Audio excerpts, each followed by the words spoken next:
देखिए, अब हम वृषभ राशि के जातकों के बारे में बात करना चाहते हैं। वृषभ राशि के जातकों पर शनि की साढ़े साती 3 जून 2027 से शुरू होगी और 13 जुलाई 2034 तक रहेगी। साढ़े साती का पहला चरण आपके ऊपर 3 जून 2027 से 7 अगस्त 2029 तक रहेगा।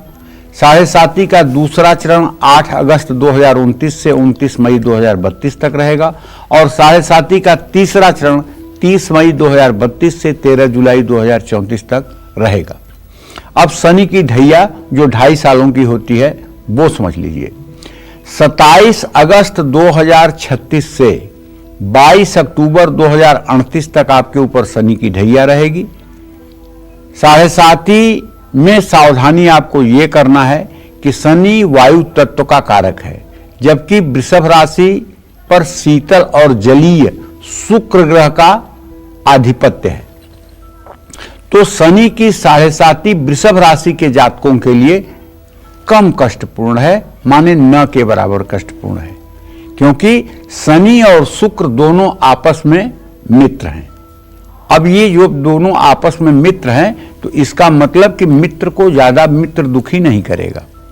शनि की साढ़े साती के दौरान वृषभ राशि के जातकों के जीवन में थोड़ा अप डाउन तो रहेगा, उतार चढ़ाव रहेगा। आप पहले की तुलना में थोड़ा आक्रामक हो सकते हैं, तनाव में रह सकते हैं। तो मन को शांत रखिए और समझदारी से फैसला लीजिए।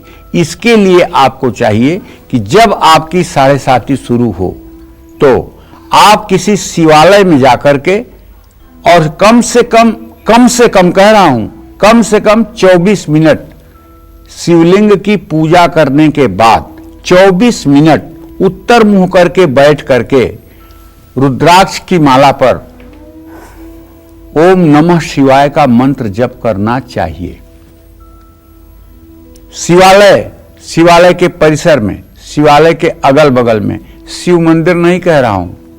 शिव मंदिर उसे कहते हैं जिस मंदिर में सारे देवी देवता होते हैं, जहां राम भी होते हैं, कृष्ण भी होते हैं, सीता जी भी होती हैं, राधा रानी भी होती हैं, हनुमान जी भी होते हैं, गणेश जी भी होते हैं और कोई भैया लोग तो ऐसे भी हैं उसमें जो है साईं बाबा को भी बैठाए हुए हैं।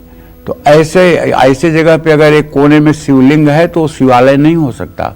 शिवालय वो होगा जहां मध्य गर्भगृह में भगवान शिव होंगे और उनके मतलब कि जो है माता पार्वती, स्वामी कार्तिकेय, भगवान गणेश और नंदी ये होंगे और पिरामिड के आकार का जो होगा वो शिवालय होगा।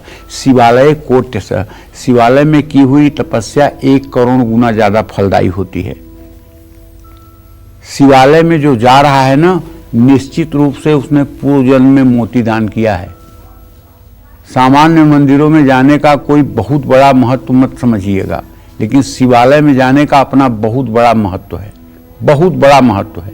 एक चीज आपने कभी गौर किया, शिवलिंग पर दूध भी लोग चढ़ाते हैं, घी भी लोग चढ़ाते हैं, शहद भी चढ़ाते हैं और तो और मतलब दही भी चढ़ाते हैं, घी भी चढ़ाते हैं, लेकिन क्या आपने कभी शिवलिंग पर मक्खी भिनकते हुए देखा है?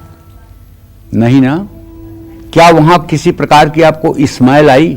जहां इतना दूध गिर रहा है दिन भर में हजारों लीटर, इतना घी, इतना शहद जहां गिर रहा है, वहां तो यार मक्खी आनी चाहिए या वहां कोई स्मेल आनी चाहिए। ऐसा तो कुछ होता नहीं। क्यों नहीं होता? कभी आपने सोचा ही नहीं होगा तो सोच लीजिए। इसलिए कि जो शिवालय की संरचना पिरामिड के आकार की है, उसके नीचे इस तरह की दुर्गंध की कभी स्थिति पैदा ही नहीं हो सकती। शिवालय का वास्तु ऐसा है। सामान्य मंदिरों में ये बात आपको नहीं मिलेगी। जो सामान्य मंदिर है जिसके छत फ्लैट हैं, वहां ये बात आपको नहीं मिलेगी, लेकिन ये बात शिवालय में मिलेगी। आप गौर करिएगा, काशी विश्वनाथ जाइएगा, उज्जैन महाकाल जाइएगा, त्र्यंबकेश्वर जाइएगा, आप देखिएगा दिन भर दूध की धारा चलती रहती है, शहद, घी, दही दिन भर चलता रहता है, लेकिन उसके बाद भी मंदिर से किसी तरह की स्मेल नहीं आती। जबकि आप अपने घर में थोड़ा सा कहीं शहद गिरा के देख लीजिए, कहीं थोड़ी सी दही या दूध गिरा के देख लीजिए, 5 मिनट के बाद अगर वहां मक्खियां ना आ जाए तो आप बताइएगा। तो कहने का मतलब यह है कि सनातन धर्म में बहुत कुछ दूरदर्शिता के साथ सारा कार्यक्रम सुनिश्चित है, इसमें कोई दो राय नहीं है। इसीलिए सनातन धर्म महान है। जय मां विंध्यवासिनी।